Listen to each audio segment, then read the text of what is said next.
What is going on, everyone? I'm Sir James from Gamerfuzion.com, here to bring you my review on a game called Ninja Gaiden 3 Razor's Edge. Ninja Gaiden 3 Razor's Edge was just released this week for the Xbox 360 and the PlayStation 3. This game is also available on the Nintendo Wii U. So let me go ahead and go over the menu options. When you first start off a new game, you have a total of 3 difficulties to choose from, and after you beat the game on your selected difficulty, you unlock a 4th difficulty. So the difficulties go from Hero, Normal, Hard, and Master Ninja. And I gotta say, when you're playing on the higher difficulties, this game is brutal. It's so brutal to the point you just want to chuck your controller at your TV. That's how brutal it gets. So if you're the kind of person who has a short temper, I would stay away from these modes and maybe stick with an easier mode. Speaking of the easier mode, on Hero mode, which is the easiest difficulty, I do want to note that when you're playing on the Hero mode, from what I was reading, Hero mode is basically story focused, while the other ones mainly focus on combat. And what I mean by that is that when you're playing in the Hero mode and you're basically about to die, the game automatically uses the block for you. So to the point, basically what I'm trying to say is that, you know, instead of you using the block button, the game is doing it for you so you don't die. You still can die if you fall over like a cliff or an edge of a building or something like that. But other than that, it's like really almost impossible to die on any type of boss fight and whatnot. So if you just want to, you know, play along and just focus on the story without dealing with the frustration of the higher difficulties, you do have that option. Like I said, it's Hero mode. But if you do like the challenge and the frustration of the game, then you could choose the other modes, and which in that case the game is not going to help you using the block button automatically. So now that we've gone over the different difficulties for the game, what else is there on the menu section? Well, you're able to load your game, so you're able to have multiple save files, which is a nice thing. You have another option called Chapter Challenge, and what's cool about that is that you're able to go back and replay any of the levels that you've successfully beaten already, and you're able to choose different characters in the game. So there's a total of 4 characters you could play as, which is really nice, and you're able to play those characters on whatever chapters you've done previously with the main character in the story mode.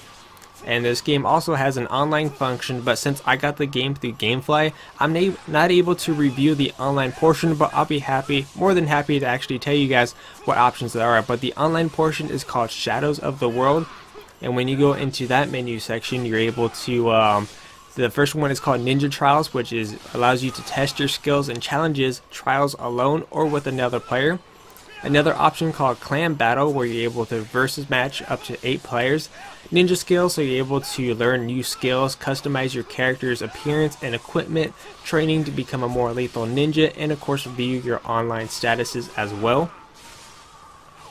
The other option you have is Ninja Cinema, able to review your replays. Ninja Records, what's cool about this one is keeps track of everything in the game, what you do, you know, whether you're online facing against other players or offline on the single player experience. Like for example, it tells you the amount of kills you have total, how many times you used your special attack, how many times you killed someone with a sword or with a claw weapon or dual swords and things like that, which is really nice. The one thing I wish it would have kept track, which would have been nice to know, is how many times you pressed buttons on your controller, because this is an arcade hack and slash game, so basically you're going to be button mashing a lot. If you don't want to ruin your favorite controller, or you don't have a spare, I would highly recommend going out, maybe get like a little cheap controller, maybe like one from GameStop. They're like 20 bucks, so you don't ruin the buttons off your controller. Like I said, you will be bashing the buttons quite a bit, especially if you're playing on a higher difficulty. Man, things can get frustrating. And of course, like I said, this does require an online pass in order to use the online function. I'm not sure how much the online pass is, but I don't think it's too much. Now let's go ahead and go over the story. Ninja Gaiden 3 offers for the first time a look into the world through the Hayabusa's eyes, showing what drives him to fight and kill. At the center of his conflict this time around is a masked man whose motivations and goals are yet unclear. Through the mysterious powers he changes Hayabusa and the lines between hero and villain. So pretty much what happens in the game is that Hayabusa is accused of a murder in which he did not commit. Going to find out what's causing this or who killed these specific people. I'm trying not to give any spoilers out for this review. And he finds a mysterious masked man, and I gotta say the masked man, to be honest, is probably one of my favorite villains in this game. It was pretty cool, especially when you find out at the end of who he really is. My jaw dropped, and I was basically to the point where like, wow, I didn't see that coming. So what happens when you first encounters him is that he pretty much dissolves the dragon sword that Hayabusa has and curses his right arm. Basically what happens is his right arm becomes stained with the blood of the people he's slain in the past, and it's pretty much a main curse that you see Hayabusa experiencing in the game. There are times in the game where you see him struggling in so much pain that you think the curse is about to kill him, but he's like going in this kind of vision like the undead is trying to kill him, you know, the people he's killed in the past, which is pretty cool. I liked how they did that. And so basically the reason he's cursed is because that's going to be for later on in the game because of what happens. I'm trying not to spoil it for you guys because I want it to be a surprise. But overall, basically it ends up going towards the end of the game. You find out why he was cursed in the first place and what's going on. Basically they're trying to create some new goddess to change the world forever. So overall the story was actually really good and I quite enjoyed it. So let's go ahead and jump in the gameplay. The gameplay overall was actually quite fun and I found myself enjoying this game quite a bit. Like I said, it's very fast-paced action to the point where your character is moving so fast, like ninja-like, to where half the time you don't know where your character is in the screen, especially if you're using the weapons like the Falcon Claws. Your character is moving so fast, you have no clue what's going on the screen, but I didn't care. As long as I was mashing buttons, I knew I was hitting someone in the game. And in terms of the frame rate, especially with how fast everything was going, since I played it on the Xbox 360s, I didn't really see any frame rate issues. There's not any moment of the game where it slowed down because of so much was going on, which was a good thing. The only time the frame rate dropped just a little bit was after you reach certain sections in the game. You have like this falcon or crow that comes down and you're able to save your game, and afterwards you have the icon that says saving, and there's like just a tiny bit of lag or frame drop, which is like 1 or 2 seconds, but after that then everything's running smooth again. But it's not to the point where it discouraged me or affected my gameplay experience at all.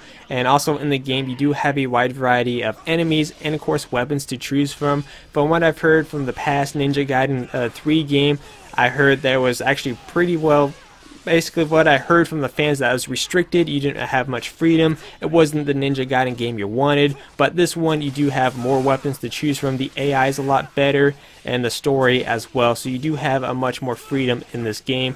Like I said, you do have a nice wide variety of weapons using, you know, swords, double katanas, Nimpos. You do have like different Nimpo skills, and what happens is that you're able to increase your skills, which is another thing I'm going to cover up, is that every time you kill an enemy you're basically gaining these like experience points. I don't exactly remember what they're called, but I'm just going to call them experience points. And what happens is that anytime in the game you can press the select button and it brings up this little menu icon that has a wide variety of skills that you can unlock from every time you kill an enemy. So you do have like different skills.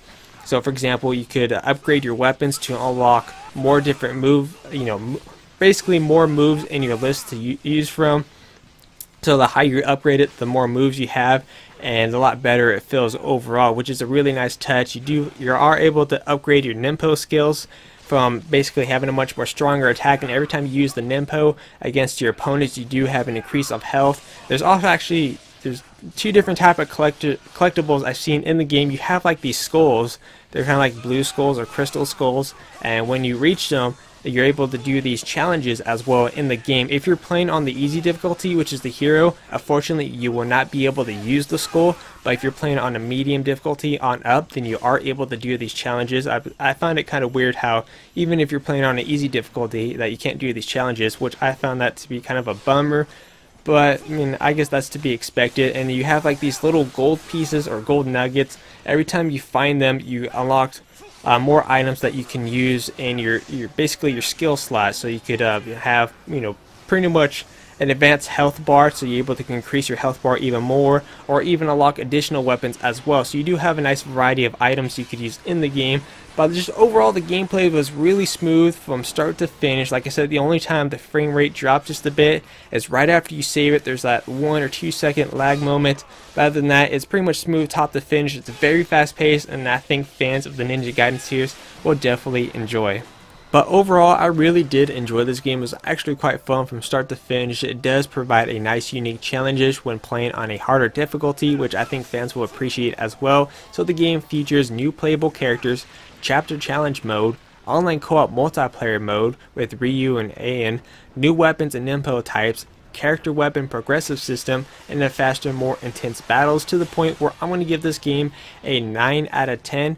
and I would definitely highly recommend this game, especially if you're a Ninja Gaiden fan. But anyways, that's it for my review. If you guys have any questions, feel free to leave that in the comment section down below. Don't forget to check out the walkthrough over at Gamerfuzion.com, and remember, Gamerfuzion empowers your gaming.